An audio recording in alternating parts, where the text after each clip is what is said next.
you for joining me tonight again for this dream vlog ASMR.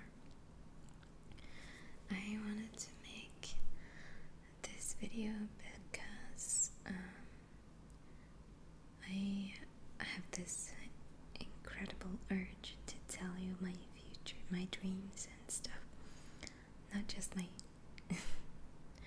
achievement goals or whatever. It's not that. The dream is strictly the dream that I have when I'm sleeping.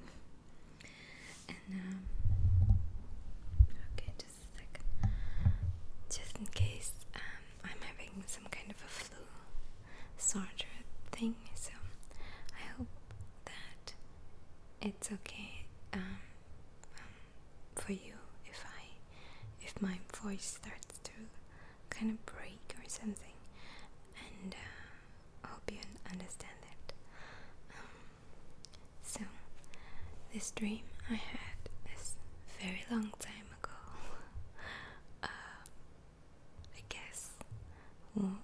I guess like what you watch before you sleep is like feeding your brain into this whole creative process of making up a new story in your head and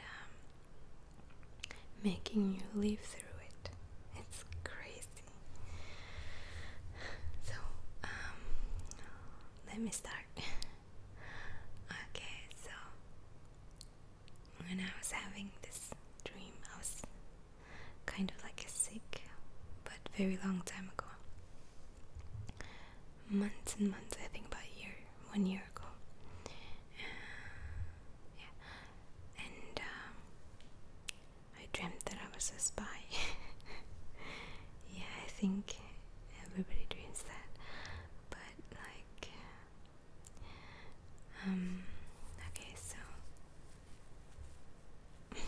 when I woke up, like in my dreams, I always start off by waking up. I don't know why. So when I woke up in my dream, I see around, and it's like a battle zone, like a war zone, but not like a realistic one. It's like in a game, that kind of thing, in like a movie, that kind of thing. So yeah, because it's not that graphic, or I don't feel sad or anything like that, because I kind of knew that it's a dream, and my thinking is, if it's a dream, enjoy it, you know. Okay, so what happens is I woke up in a battle zone, and in this black and white place, like a street corners, or in a main street, where there's like cars that are upside down, it's turned over, and the streets are full of rubbish and newspapers flying around everywhere. And I think it's aftermath of like what happened after a street riot, or like a street fighting.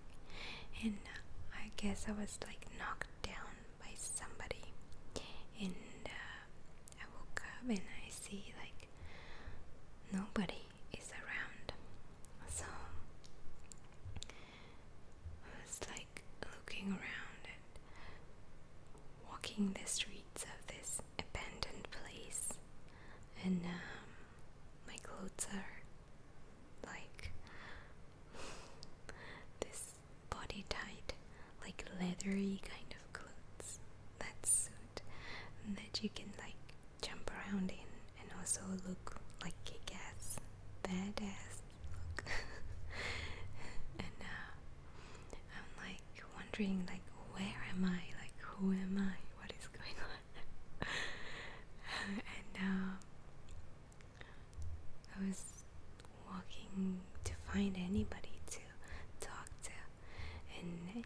everybody I see, like there I saw like few people in front of me, and I keep calling them, and they look back, and whenever they see my face, they would just run away, like running away. And those and I didn't know why they were running away. So I was like looking around to somebody to talk to, and I found this guy. Yeah, and he was like this Japanese samurai guy, and with that long knife and every sword and everything, like ready to battle. Looks so cool, like the game. Yeah, like those games on the internet. And I asked him like, where are we? And he said like, don't you know, we're already in battle. Are you ready? Like, and I asked like, ready for what? Like, am I fighting somebody? And he said, yes, we're like fighting our greatest battle ever. And I was like, why are we fighting? Who are we fighting with? And he said, we fight for this black clan. And he said, you knocked your head pretty hard, didn't you? And he said, you should take your revenge. And I asked like, so why am I taking revenge for somebody who knocked my head or something? Then he said, no, you're taking revenge for somebody who killed your whole family. And then he looked at me and he said, you must kill this person. Then he's looking at me very intently, and he said that. So I looked at the picture that he was holding in his chest. I saw it, and there was this like big fat man, very muscular man, like the gangster type, like, you know. So very rich kind of guy, like with a lot of bodyguard or something. So I was like, he killed my whole family? And he said, the guy said, yes, he did, and you must avenge your family's death tonight. And I said, yes, I will. And I was like playing along with the Charlie's Angel, that kind of feeling, because I thought like, okay, I'm going to play along, and I'm going to enjoy this. And oh my god, that's so cool. And he said, before we go, we have to talk about our structure and how we're going to approach this guy, because he has a lot of guards and a lot of layers of protections, gun forces, arms against us. And I said, is it only like me and you, two of us? And he said, no, of course not, we have a team. Come, let's go to meet the team and talk about the plans. And I was so excited to go and meet those team. And I met them. All of them have like black clothes, similar to mine, like leathery looking badass clothes, but like body type, the kind that you can run around and move around. So when I met the team, what happened is incredible. I saw this girl that is very tall, very blonde, and she has like the sunglass, but I think it's aviator glass. But real aviator glass, not those Ray-Ban. No, how to say that? The snorkeling glass, I guess. Something like snorkeling glass. So because you see, she has to use this. She has to use this high-speed motorcycle. Then she has to wear this glass to protect her eyes from the wind and all those things, you know. So she's so cool, and her hair is like flowing all over the place. And I think her name was. I forgot. It was so long ago. They have all sorts of weird names. I think her name was Jackie the Bird. I don't know. The Bird. Jackie the Bird. Yeah, because she can literally like fly with the motorcycle, you know. Motorcycle. And that motorcycle is like high speed, crazy rocket type that has like fires coming out of it. And her name's Jackie the Bird. And she has lots of gadgets and gears. And in her motorcycle alone, she has like bombs, little types of bombs here and there, and the motorcycle can like move around and has some kind of spikes, yeah, that can like spear into the cars and spear the tires and everything. It's so cool. And next we had this like muscular type of guy. Like he was similar height as Jackie the Bird. I don't know where this name comes from. He was a very muscular man, like all chest and broad chest, and has this weird beard. Yeah, like beard going on around his chin area, and the badass type bald guy, you know, with sunglasses, and he had this tank top, and that shows that all his scars and tattoos from wars that he fought before. And he had 3 war necklaces, the name tag necklaces. I think it was from his friends that he was carrying along. And he had like earrings, the tiny earrings that make him look more badass. And we were like,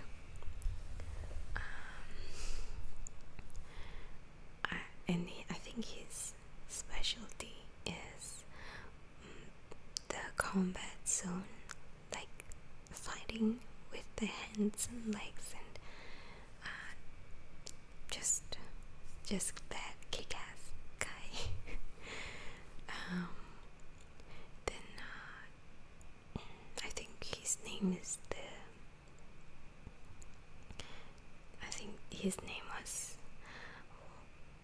Danny the Muscle. So funny. Okay, his name is Danny the Muscle. I can't really remember like a lot of details because it was a long time ago. So Danny the Muscle had a little tattoo on his left shoulder, bicep there, for one woman, a beautiful woman. And next guy I met was this skinny guy, but he's like very tall and skinny, and he his hair was all like disheveled, like nerdy kind. He had glasses on and all, and he also had this leather pants he's wearing. And one of the least kick-ass looking guy, but he's the guy behind the computers, because he looks at he's a genius guy that looks at the computer and figures out who everyone is and where everyone are, and tells us in our earbuds to look out for guys behind us or in front, or just directs us, He's a very good guy, so I think his name was, I don't know what his name was, but I think he was called the Eyes. So now we have the bird, the flies, the mussel, the eye. I think the eyes can also be ears, because you can hear, right? Maybe not. So there was another, like one guy who was like a bit average height and average build, and he was the informant, because he was working for that gangster guy until the gangster guy, like, I don't know what his name was, I forgot, damn. Okay, so I'm going to name him now. What is a bad name? Okay, never mind. I'll just say Mr. Gangster. Okay, so that Mr. Gangster, he turned on to the informant, and well, the informant didn't do anything bad, because he was following orders, and then until there's something bad going on, and the gangster guy, the boss,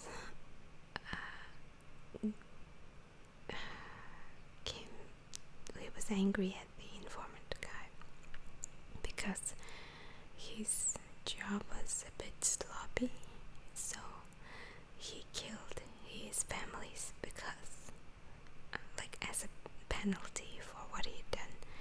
He didn't do his job properly, so after he had his family killed, he didn't want to be continuing to be working for him anymore. He was very angry and wanted to work with us and for us, and he was the informant. I guess he was the ears, because he was working double agent. I guess he was still with the boss in as we can see, but he would always come and inform us of the boss's whereabouts. Alright, so how many people was there? The bird. Sorry, I had to take water. Probably I should hold the microphone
my cool name, you know.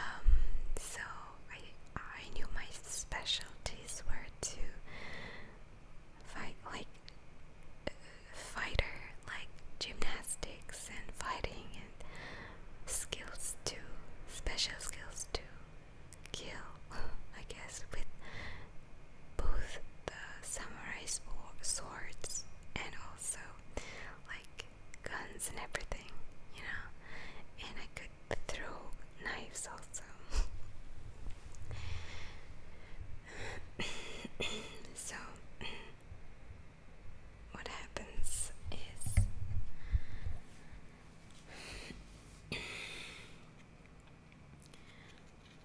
I'm going to take this lozenges. I can take it.